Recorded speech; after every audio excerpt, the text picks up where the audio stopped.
अस्सलाम वालेकुम, नमस्कार, सत श्री अकाल एंड गुड इवनिंग। मैं हूं आरजू काज़मी और आप हमेशा की तरह से मेरे यूट्यूब चैनल पर है और हमारे साथ हैं डॉक्टर अभिषेक मिश्रा। बहुत शुक्रिया सर कि आज आप आए। Thank you so much. Thank you. आपके सभी दर्शकों को मेरा नमस्ते, प्रणाम, राम राम, सलाम, आदाब, सत श्री अकाल, good evening. Thank you so much for having me Arzoo जी।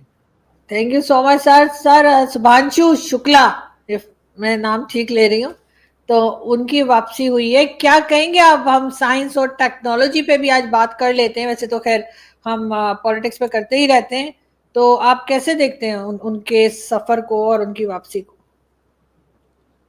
देखिए, अगर आप आउटर स्पेस ट्रीटी पढ़े ना, तो humanity has concluded one thing, कि हम स्पेस को पॉलिटिसाइज नहीं करेंगे। स्पेस का कोई पॉलिटिकल मैप नहीं होगा कि ये मेरा है वो तेरा है, जैसा हमने अर्थ पे कर दिया है। सो जब शुक्ला साहब ऊपर गए आईएसएस में, तो वो ह्यूमैनिटी का पार्ट थे। सिर्फ वो नहीं गए, उनके साथ 3 अलग अलग देशों के और भी एस्ट्रोनॉट गए, जो ये दिखाता है कि वो कितने मेंटली फिट थे, कितने फिजिकली फिट थे। उन्होंने बहुत कुछ एंड्योर किया होगा वहां तक पहुंचने के लिए, और उन्होंने ऐसे एक्सपेरिमेंट्स किए। जो भारत का अपना जो चंद्रयान मिशन होगा, जिसमें कि इंडिया पहले तो स्पेस में भेजेगा अपने लोगों को, क्योंकि इंडिया ने अभी तक कोई भी मैन्ड स्पेस मिशन नहीं किया है। उसके बाद दूसरा जो है इंडिया का जो प्रोजेक्ट है वो है lunar mission, to send a man on on on on on moon. तो ये दोनों मिशन में ये बहुत काम आएंगे। शुक्ला साहब का जो शुक्ला साहब की जो एक्सपेरिमेंट्स है, जो एक्सपीरियंस अनुभव लिया है उन्होंने, और ये फिर मानवता के लिए है। देखिए, यहाँ पे मैं इसको सिर्फ भारत की अचीवमेंट कहूँ तो उचित नहीं है। हालांकि ये भारत की स्पेसिफिक अचीवमेंट जरूर है, बट इन जनरल अगर आप देखें तो ये मानवता के लिए कार्य हो रहा है। इसका लाभ मानवता के हर उस मनुष्य को मिलेगा, जो चाहे अमीर हो या गरीब हो, वो विश्व के किसी भी भाग में रह रहा हो। सुधांशु शुक्ला जी उन सब को रिप्रेजेंट करते हैं। इंडिया एक माइनर डिस्क्रिप्शन है ह्यूमैनिटी का। ह्यूमैनिटी की डिस्क्रिप्शन में जो है, ह्यूमैनिटी में और भी सब लोग आते हैं, उसमें से इंडिया एक है। हालांकि इंडियन दर्शन, भारतीय दर्शन, फिलॉसफी जो है, वो वाकई में जो कहती है ना, वसुधैव कुटुंबकम, वो एकदम सही है। और ये वसुधैव कुटुंबकम की ही बात है। तो आपको भी उतनी ही बधाई जितनी मुझे बधाई, सारी मानवता को बधाई। और हम तो कहते ही हैं कि जो सैफरन है, जो भगवा है, वो तो बात ही ह्यूमैनिटी की करता है, मानवता की करता है। तो इट्स अ वेलकम, समझिए, it's a great thing to have him back on earth. I am sure कि उनके जो एक्सपेरिमेंट्स है वो इंडिया के स्पेस मिशन को, मैन्ड स्पेस मिशन को, प्लस मैन्ड लूनर मिशन में बहुत सक्सेस प्रोवाइड करेगा उनका experience. So I am looking forward to it, कि we can further contribute to the cause of humanity through ISRO. जी। लेकिन सर सिर्फ हिंदुस्तान के लिए ही आप क्यों कह रहे हैं? उनका जो एक्सपेरिमेंट है वो तो, या जो उनको एक तजुर्बा रहा, वो डेफिनेटली वो तमाम ही कंट्रीज के लिए जो है वो फायदेमंद होगा। तमाम ही कंट्रीज को कुछ ना कुछ उसका बेनिफिट होगा। लोग पढ़ेंगे उनके बारे में, देखेंगे, सीखेंगे। और जो नए लोग आना चाह रहे हैं इस फील्ड में, उनके लिए भी एक एक रास्ता उन्होंने जो है वो दिखाया है। तो आपको, आप ऐसा क्यों आपको लगता है कि सिर्फ भारत के लिए ही उन्होंने कुछ काम किया है? मेरे तो ख्याल है नहीं उन्होंने नहीं, मैंने सबके तो लिए ऐसा किया। कहा ही नहीं। मैंने तो बल्कि यही कहा कि वो ह्यूमैनिटी को रिप्रेजेंट करते थे। और देखिए, ह्यूमैनिटी में ईश्वर ने, गॉड ने, अल्लाह ने सबको सब चीजें नहीं दी हैं। हम्म। कई लोग हैं जो पृथ्वी के ऐसे टफ टेरेन पे जीते हैं जहां जीवन बहुत दूभर है। अरबिया के लोग हैं -50 +52 डिग्री में, जहां पानी नहीं है, सिर्फ रेत ही रेत है, वहां जीवित रहते हैं। उसी तरीके से आप रशियंस को देख ले, जो एकदम नॉर्थ पोल के पास रहते हैं, वो हम्म। -52 पे रहते हैं, हर चीज फ्रोजन हो जाती है, वो वहां रहते हैं। सो बॉटम लाइन मेरे ये कहने का मतलब है कि भारत उस संदर्भ में बहुत ही भाग्यशाली है कि इतनी फर्टाइल लैंड, इतना अच्छा टेम्परेचर, इतने अच्छा वेदर, और हर तरीके का वेदर भारत को नेचर ने बेस्टो किया है। We are grateful to the nature. तो इसलिए हम जो भी कार्य करेंगे वो मानवता को समर्पित होगा। और सारी मानवों में जो है, सब में ये कैपेसिटी नहीं है कि वो साइंस एंड टेक्नोलॉजी को एक्सप्लोर कर पाए। इसलिए नहीं कि वो बौद्धिक रूप से हमसे कम है, इसलिए कि जीवन दूभर है उनके लिए। तो हमारे लिए जो हमारी यहाँ जो दुनिया के कुछ ही ऐसे देश हैं या ऐसी ह्यूमन कम्युनिटी हैं जो स्पेस एंड टेक्नोलॉजी को समझने में सक्षम है, वो बेसिकली या तो इसरो है और या तो यूरोपियंस, अमेरिकन भी बेसिकली यूरोपियन ही, नासा भी बेसिकली यूरोपियन ही है, राइट। तो या तो वो यूरोपियन ऐसा भी, यूरोपियन स्पेस एजेंसी वो उतनी एडवांस नहीं है जितनी इसरो है, दूसरी नासा है, बस यही दो हैं ही आज की डेट में, और कोई नहीं है। यूरोपियन स्पेस एजेंसी हो चाहे वो रशिया की स्पेस एजेंसी हो, कोई मैच नहीं है। There are only 2 space agencies in the world. ऐसे तो 6 कंट्री के पास स्पेस मिशन है, लेकिन जो इफेक्टिव हैं, जो सक्सेसफुल हैं, जो जो बहुत कुछ अचीव कर रही हैं और जो बहुत कुछ आगे अचीव करेंगी, उसमें सिर्फ 2 हैं, नासा एंड इसरो।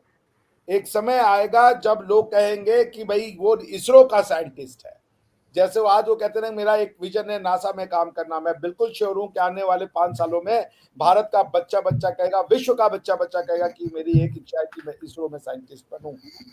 तो ये एक मैं फिर से कह रहा हूं, सिर्फ 2 ही मेजर स्पेस एजेंसियां हैं, और एक है भारतीय इसरो, दूसरा है नासा। इवन नासा में भी बहुत हद तक भारतीय ही काम कर रहे हैं। तो स्पेस एंड टेक्नोलॉजी हर किसी के बस का नहीं होता, ये बहुत ही, जिसे कह लीजिए रिफाइंड माइंडसेट के लोग इसको अचीव कर सकते हैं। And in that ways Indians are gifted. और ये हमारी जो एक्शन है वो सिर्फ इंडियंस के लिए नहीं है, वो संपूर्ण मानवता के लिए है। हम सबको इसका भागीदार मानते हैं, हम सबको इसका साझेदार मानते हैं। हम इसके लिए ईश्वर के ग्रेटफुल है कि हमें इतनी उन्होंने जो है वो इतने गुण हमें दिए हैं कि हम ये काम अचीव कर पा रहे। But this owes we owe it to humanity. बात तो आपकी ठीक है सर, लेकिन सर आपके ख्याल से आज के दौर में, आज के ज़माने में कितना इसको इम्पोर्टेंस दी जा रही है, और क्या स्टूडेंट्स इस तरफ आ रहे हैं उनके लिए कि ये डिफ़िकल्ट सब्जेक्ट नहीं है कि साइंस और टेक्नोलॉजी और स्पेस ये सब कुछ पढ़ना? मतलब पहले जब कुछ साल पहले तक तो लोग इतना ज़्यादा मैंने देखा नहीं कि इस तरफ आते हो, तो आपको लगता है कि आज हम उसको प्रमोट कर पा रहे हैं? इंडिया में तो मेरे ख्याल से बहुत सारे एरोनॉटिकल स्पेस और टेक्नोलॉजी और दूसरे जो प्रोग्राम्स हैं वो हो रहा है। बिकॉज स्पेस भी क्या है, वो जो हमारा एटमॉस्फेयर है उसके ऊपर जो है उन्हीं सब चीज़ों को स्टडी करना है। तो it's a combined effort of medical science, technology, engineering, everything ना। सो बिल्कुल बच्चे इंटरेस्ट ले रहे हैं, अलग अलग फील्ड के बच्चे इसमें आ रहे हैं। जैसे शुक्ला साहब जो एस्ट्रोनॉट बने, उनकी क्या क्वालिफिकेशन रही होगी, वो या तो बीएससी रहे होंगे या तो बीई रहे होंगे, और उसके बाद उन्होंने एयरफोर्स को ज्वाइन किया, और या तो उन्होंने +2 के बाद एनडीए ज्वाइन किया होगा। तो वो वहाँ से उन्होंने ये नॉलेज और ये स्किल लिया, उसके बाद वो वहाँ पहुँच गए। तो भारत तो वैसे भी वर्ल्ड का इस समय मेरे ख्याल से सबसे highest number of science and technology produce करने वाला देश बन चुका है। हमारे यहाँ पे जिस तरीके से नंबर ऑफ यूनिवर्सिटीज़ और नंबर ऑफ स्कूल्स खुल रहे हैं, जिस तरीके से इसरो ने अपनी एक धाक जमाई है भारतीय जनमानस के मन में, उससे जो बच्चे हैं वो बहुत प्रभावित होते हैं। थैंक गॉड कि हमारी जो पुरातन जो हमारी सांस्कृतिक धरोहर है, जिसने कि पहले स्पेस पे काम किया, हमारे पूर्वजों ने स्पेस के ऊपर बहुत पहले से काम किया है। बहुत सारी किताबें लिखी गई, सूर्य सिद्धांत और भी इस तरीके की बहुत सी किताबें जो लिखी गई हैं स्पेस के ऊपर। हमने दुनिया को एस्ट्रोलॉजी दी है, एस्ट्रोनॉमी दी है। हमारे यहाँ तो आज भी शादियां जो हैं वो ग्रहों के मूवमेंट को देख करके ही निकाले जाते हैं। सो वी आर ग्रेटफुल कि हमारे बाप दादाओं ने हमारे अंदर ये जीन्स डाला, और अब हम जो है उसको एक्सप्लॉइट कर पा रहे हैं फिजिकल सेंस में। हमने सिर्फ उसको थियोरेटिकल नहीं रखा है। So it's a good thing. और बच्चे शुरू से हमारे यहाँ पे, आज से नहीं, हमारे पुरातन काल में भी देखिए, जो लोग लिख रहे थे सूर्य सिद्धांत, जो लोग लिख रहे थे, मतलब ये क्या नाम है, आर्यभट्ट जी हो या और भी जो हमारे स्कॉलर थे, वो सभी तो एक समय बच्चे ही थे ना। तो आप समझ रही हैं। तो बिल्कुल हमारे यहाँ ये इसकी सॉरी सर, सारे सब एक समय सभी बच्चे ही होते हैं, तो आप नहीं, मैं कह रहा हूँ जो आज के बच्चों में, आप कह रही कि आज के बच्चों में नहीं भाई, वो शुरू से हमारे यहाँ पे साइंस एंड टेक्नोलॉजी और स्पेस को जानने की कौतूहलता रही है भाई। जब आप पैदा होते हैं आपकी कुंडली बन जाती है। कुंडली क्या है कि आपका ये ग्रह यहाँ पे, ग्रह मतलब प्लैनेट, हाँ आपका ये एग्जैक्टली। ग्रह वहां है, आपका ये ग्रह खराब है, नक्षत्र ग्रह इसके जो है इसके अलाइनमेंट से हम वो बताते। तो मैं ये कह रहा हूँ कि स्पेस एंड टेक्नोलॉजी को हम बहुत पहले से यूज करते आ रहे भाई, ये हमारी सांस्कृतिक धरोहर है। तो आप जब कह रही कि क्या आज के बच्चे इंटरेस्टेड, अरे वो उस समय के बच्चे इंटरेस्ट लिए तभी तो किताब लिखी उन्होंने, सूर्य बिल्कुल। सिद्धांत एंड ऑल दैट। आप समझ रही हैं जी। लेकिन मुझे फिर भी सर ये सब्जेक्ट जो है मुझे काफी डिफिकल्ट लगता है। मुझे लगता है कि ठीक है उस जमाने से बच्चे सीख रहे हैं और जाहिर है हर चीज जो इस वक्त है वो तो पुराने टाइम से ही रही है, लेकिन अब जाकर जो है वो लोग क्या ज्यादा इसमें दिलचस्पी लेने लगे हैं, क्या ज्यादा स्टूडेंट्स आने लगे हैं। और जैसे कि हमने अभी शुक्ला साहब का जिक्र किया, तो उनको देखकर भी बहुत से लोगों में ये शौक हुआ होगा, वरना कई लोग जो है वो इससे घबरा भी जाते हैं कि बड़ा टफ सब्जेक्ट है, बड़ा मुश्किल काम है, तो छोड़ो जी क्या करना है, ऐसे बैंक वैंक में कहीं लग जाते हैं या कुछ हो जाता है। जैसे मैंने आपको कहा कि ये सब किताबें कब लिखी गई, ये सब किताबें जैसे हमारे यहाँ आर्यभट्ट जी ने सूर्य सिद्धांत की जो गणना की, उसके भी वो जो जब सूर्य सिद्धांत लिखा गया वो आज से समझ लीजिए करीबन 2,500-3,000 साल पहले लिखा गया। समझिए ईसा के 500 साल पूर्व वराहमिहिर जी ने लिखा था इसको। उनका उस किताब का नाम था पंच सिद्धांतिका। आप सोच लीजिए जब जीसस क्राइस्ट पैदा हुए उसके 500 साल पहले, और आई एम सॉरी टू से जो मैं कहने जा रहा हूं, और उस जबकि आप अगर बाइबल को और दूसरी किताबों को पढ़े तो उनके स्कॉलर मानते थे कि अर्थ फ्लैट है।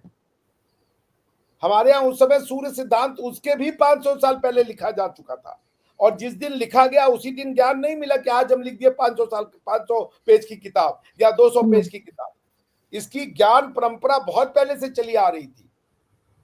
तो ईसा के 550 साल पूर्व वराहमिहिर ने एक सूर्य पंच सिद्धांतिका किताब लिख दी। दिक्कत ये हुआ कि भारतीयों ने इसको कभी उस तरीके से एप्लीकेशनल नहीं लिया। थ्योरी पता चल गई या देखिए आप कोई भी थ्योरी फाइनल नहीं होती है, आप कुछ ज्ञान का क्रिएशन करती है तो वो ज्ञान ना रिफाइन होता रहता है, एग्रेंडाइज होता रहता है, इनहांसमेंट होता है उसमें, वो बेहतर होता जाता है।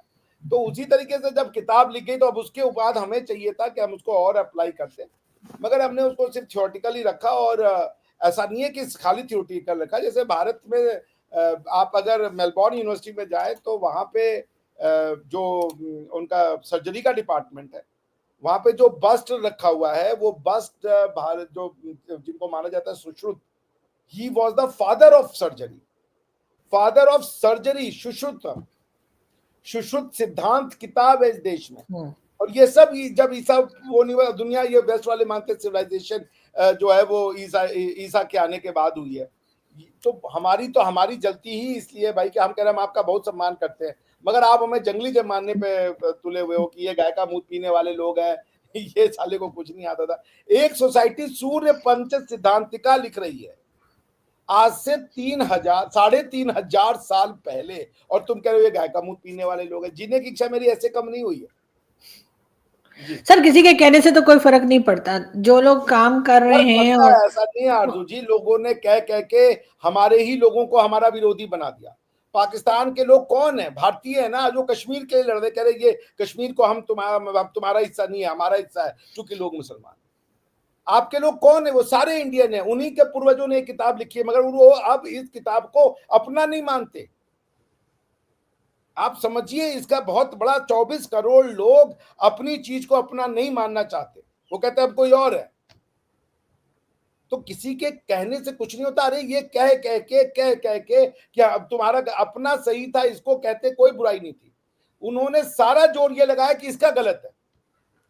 और वो ईश्वर को गलत करते करते जाके उन्होंने सोसाइटी को, सोशल स्ट्रक्चर को, सोशल नॉर्म्स को, सोशल प्रैक्टिसेस में सबको गलत बता दिया, झूठ बता दिया कि यार जातिवाद थी, ये छुआछूत मानने वाले लोग थे, घटिया सोसाइटी थी। और ये सब करते करते आज इतनी वैचारिक वैमनस्यता बढ़ गई कि 24 करोड़ लोग आपके यहाँ पे हैं और 24-25 करोड़ बांग्लादेश में, 50 करोड़ लोग, और इंडिया में 25 करोड़ लोग हैं, उसमें भी 20 करोड़ मान ले जो इंडिया को नहीं अपना समझते, यानी 75-70 करोड़ लोग भारत को नफरत करते हैं। ये कहते हैं गाय के दूध पीने वाले, अपने बाप दादाओं को कहते हैं। उनको पता ही नहीं है कि यहाँ से 4,000, 3,000, 3,500, 4,000 साल पहले किताबें लिख रहे हैं, वो भी सूर्य सिद्धांत, जब सारी दुनिया में ये था कि अर्थ फ्लैट है। भगवान भी बता रहे थे कि अर्थ फ्लैट है। जिन्होंने भगवानों से बातचीत की उनको भगवान ने बताया अर्थ फ्लैट है। हमारे यहाँ लोगों ने बिना भगवान से बातचीत किए ये लिख दिया था कि अर्थ फ्लैट नहीं है। वो एस्ट्रोलॉजी कर रहे थे, वो प्लैनेट्स के बारे में बता रहे थे। हमारे यहाँ इसीलिए ज्योग्राफी को भूगोल कहा जाता है। भू माने अर्थ।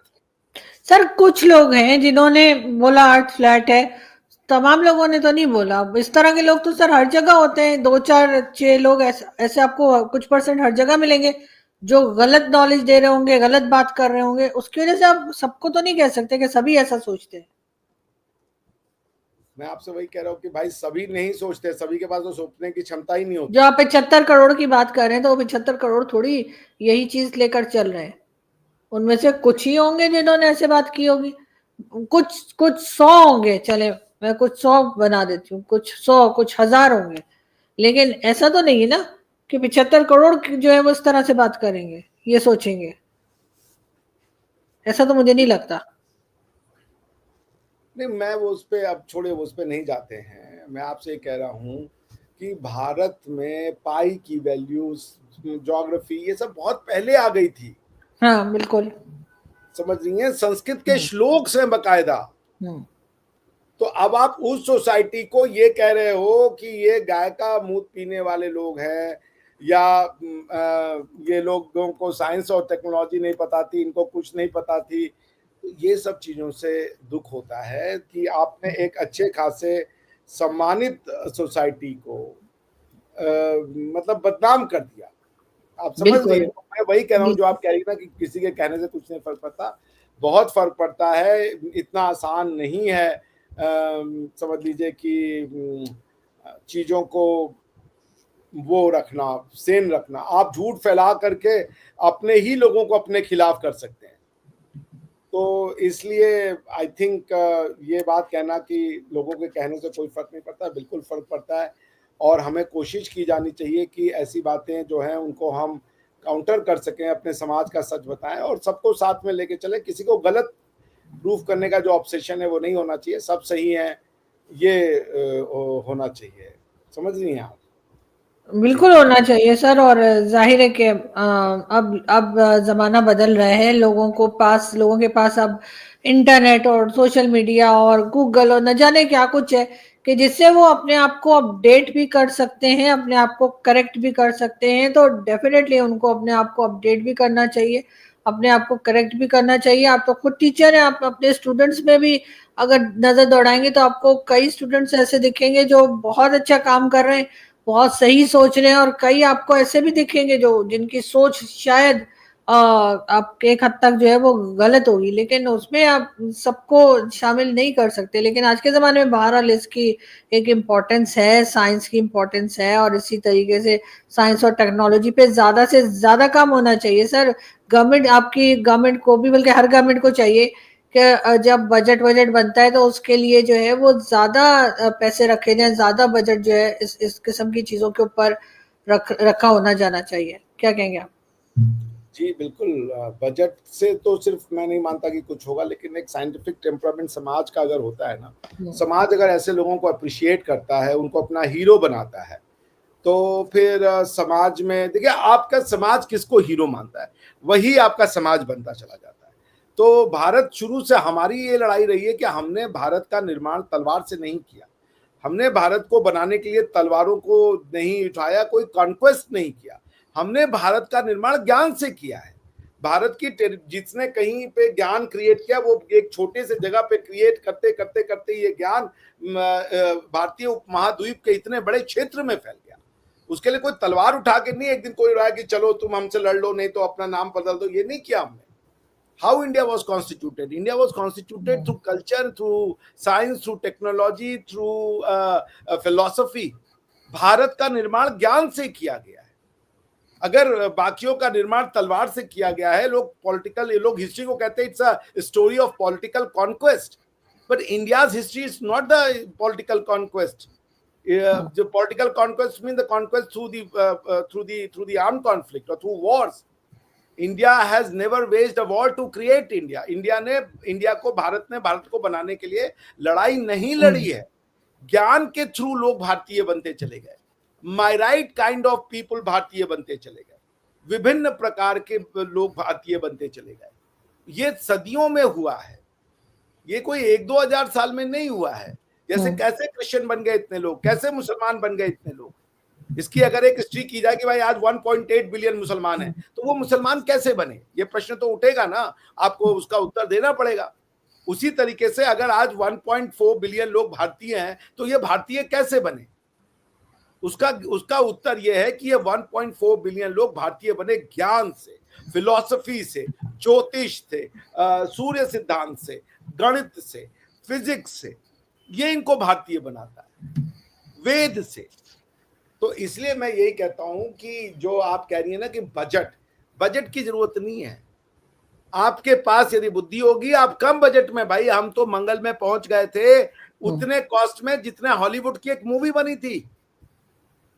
उनकी जो मूवी बनी थी मार्शियन पे जाने के लिए, उससे भी कम कॉस्ट पे हमने अपना मंगल पे वो पहुंचा दिया था,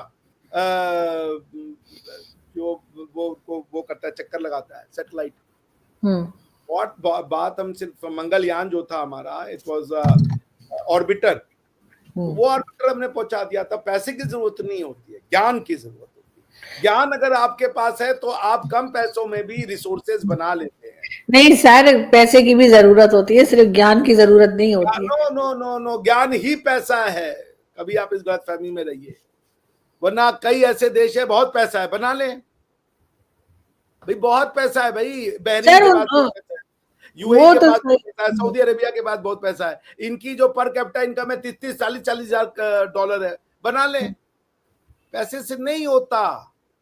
हमारे यहाँ तो $2500 पर कैपिटा इनकम है, अगर मैं गलत नहीं हूँ, 2500 नहीं तो 4000 के आसपास ही होगा. पीपीपी और ये नॉमिनल वैल्यू पे भी डिपेंड करेगा कितना है भारत का पर कैपिटा इनकम. बट इससे नहीं होता. अगर मनी से सब कुछ हो जाता तो पॉइंट इतना, भाई रशिया के पास पैसा है, वो तो नहीं पहुंच पाए चांद के साउथ कॉर्नर पे. चाइना के पास है, नहीं पहुंच पाए. पैसा जरूरी है, मगर पैसा ज्ञान से आता है. हाँ नहीं, ये तो है, ज्ञान के साथ पैसा जरूरी है. नहीं, ज्ञान से ही पैसा आता है, वरना आपके पास कितना भी पैसा लगाओ, आप सऊदी अरेबिया बनेंगे. सही. आप अपने से एक चीज ऊपर नहीं. मैं सऊदी अरेबिया के लोगों को बुरा नहीं बोल रहा हूँ, लेकिन मैं बोल रहा हूँ पैसे से. आज पूरे जीसीसी में बहुत पैसा है, पर क्या उनका कोई स्पेस मिशन है? एक अरेबिक कंट्री का कोई स्पेस मिशन बता दीजिए आप. नहीं है. यूएई का है, वो चाइना के थ्रू वो करवाते, अपने आदमी को भिजवा देते हैं स्पेस में. But they can't do it of their own. Only, मैं कह रहा हूँ सिर्फ 2 ही मतलब आज की डेट में एक्टिव 4 है. मैंने 2 बोला, अभी मेरे दिमाग में आया. India, China, America, Russia. European space agency को भी आप कह ले. लेकिन जो सीरियस हैं वो तो मेरे ख्याल से सिर्फ 3 है आज की डेट में. वो है इंडिया, रशिया और चाइना. जापान का भी अपना है, सो इस तरीके से 6 हो जाते हैं. लेकिन इंडिया जो है वो पहला ऐसा कंट्री है जो मून के सदर्न पार्ट में, सदर्न पोल पे उतर गया, अपना रोवर बैठा दिया. और जिन लोगों ने अपना रोवर भेजा, सारे के सारे इंडियन पास है, इंडियन यूनिवर्सिटी से पढ़े, कोई विदेश में जाके ज्ञान लेके नहीं आया. तो हमारे जो अंत वाले थे, जो लास्ट थे, जिन्होंने भेजा था शिव, मैं उनका नाम भूल रहा हूँ, सोमनाथ जी. सोमनाथ जी के ही नाम पे जहां पे वो लैंड किया, उसका नाम शिव शक्ति पॉइंट रखा प्रधानमंत्री मोदी जी ने चंद्रमा की सतह पर. तो वो पूरा देसी आदमी है भाई. वो सारा पढ़ाई उनकी केरल में हुई है. आर्यभट्ट जो थे, जिन्होंने किताब लिखी, वो भी केरल के ही हैं. वरा अमीर, आर्यभट्ट, चूंकि हमारी किताबों से इनको डिलीट कर दिया है. सही. और यही लड़ाई हम लड़ रहे हैं, जिसको आप कहती है ना, जिसको ये सेफ्रनाइजेशन कहते हैं. हम आर्यभट्ट पढ़ाएंगे, कहेंगे सेफ्रनाइजेशन है. हम वरा अमीर पढ़ाएंगे, कहेंगे ये सेफ्रनाइजेशन है. इनके हिसाब से हम खाली इल्तुतमिश को पढ़ा दें, इब्न बतूता को पढ़ा दें और किताबुल हिंद पढ़ा दें, बस ये तब जी वो जो है वो सेक्युलर वो है स्टडीज है। नहीं नहीं सर, आप बिल्कुल सही कह रहे हैं, और ये सारी स्टडीज जो है बहुत पहले से और सालों पहले से जो है बिल्कुल चलती चली आ रही है, और डेफिनेटली इसके ऊपर जो है वो हम लोग मजीद भी बात करते रहेंगे और करती रहनी चाहिए, इसलिए कि पॉलिटिक्स पॉलिटिक्स बहुत हो जाते हैं, लेकिन ये चीजें जो है ये भी एक तरह की नॉलेज है जो हम लोगों में भी नहीं है, और हमारे जो नई जनरेशन है डेफिनेटली मुझे यकीन है कि बहुत से लोगों को नहीं पता होगा। जब हमारे लिए ये सब कुछ अभी हम भी सीखने की कोशिश कर रहे हैं, तो यकीनन आगे की जनरेशन को भी इस चीज को अरे सीखना आरजू जी चाहिए। आप ये सोचिए, आरजू जी कभी सोचिए, हमें ये वेस्टर्नर्स ने कहा ये स्नेक चार्मर्स हैं, स्नेक चार्मर्स हैं। सूर्य सिद्धांत लिखने वाला, उसके बाद आप समझ लीजिए बड़ी बड़ी किताबें जिनका भी मेरे दिमाग में नाम नहीं आ रहा, पाई की वैल्यू देने वाले, ये सब करने वाले लोग जिन्होंने मैथ्स की बड़ी बड़ी प्रॉब्लम्स को सॉल्व किया, उनको यूरोपियन ने कहा ये स्नेक चार्मर्स की कंट्री है। आपने एक मंदिर देखा होगा, वो मंदिर जो है उसमें पहाड़ को काट के मंदिर निकाल दिया बिना कुछ जोड़े। एक पहाड़ था वहां सर कराची में भी है, सर कराची में भी है, और मैं उस मंदिर में जा चुकी हूँ, एक बार नहीं कई बार, और वो भी पहाड़ काट के बनाया गया है, और वो पहाड़ के अंदर पूरा वो मंदिर बना है, और मैं उस मंदिर में ये क्या गई। आसान चीज है? ये क्या साइंस एंड टेक्नोलॉजी नहीं है? हाँ। पॉइंट ये है, और ये सब करने वाले लोगों को इन्होंने कहा कि जर्मन टेक्नोलॉजी, जर्मन इंजीनियरिंग। अरे भाई व्हाट इज इंजीनियरिंग? ये सिविल इंजीनियरिंग ही तो है ना, अगर मंदिर बनाना सिविल इंजीनियरिंग नहीं है। और तुमने ये बता दिया कि ये स्नेक चार्मर है, ये गाय का दूध पीने वाले लोग हैं। ये अरे सर लोगों का क्या है, लोग तो कुछ भी कहते हैं, मेरा ख्याल है वही कह रहा हूँ, इतना तो लोगों को तो ये दिमाग में डालना पड़ेगा ना कि तुम हाँ। जर्मन इंजीनियरिंग और इसकी इंजीनियरिंग के पीछे दीवाने हो रहे हो, जरा अपनी इंजीनियरिंग और टेक्नोलॉजी को भी देख लो। और मैं हाँ जब ये कह बिल्कुल। रहा हूँ कि भारत की इंजीनियरिंग और टेक्नोलॉजी बहुत अच्छी थी, इसका ये मतलब नहीं है कि मैं कह रहा हूँ जर्मन की खराब है या अरबियंस की खराब है, हाँ सबकी हाँ अच्छी है। हम ये कह रहे हैं हमारी भी अच्छी थी, एंड वी वर बिल्कुल। पायनियर्स। तो तुम ऐसे ही हमें है। जो एक चार्मर और हाँ, पता नहीं क्या क्या बता रहे ये हो। कोई जरूरी नहीं कि अगर हमें अपनी तारीफ करनी हो या किसी की तारीफ करनी हो तो दूसरे को गलत साबित किया जाए। यहाँ पे जो है वो यकीनन दोनों जो है वो अच्छे हो सकते हैं, या कोई भी अच्छा हो सकता है, बिल्कुल ये बात बिल्कुल। की जानी चाहिए। हमारे एक अजीब सी लोगों की एक जहनियत है या मेंटालिटी है कि वो समझते हैं दूसरा गलत होगा तभी हम अच्छे होंगे, तो वो चीज नहीं होनी चाहिए। भारत, बहुत शुक्रिया सर कि आपने आज ज्वाइन किया, और आई होप कि हम जल्दी फिर मिलेंगे। Thank you. Always a pleasure.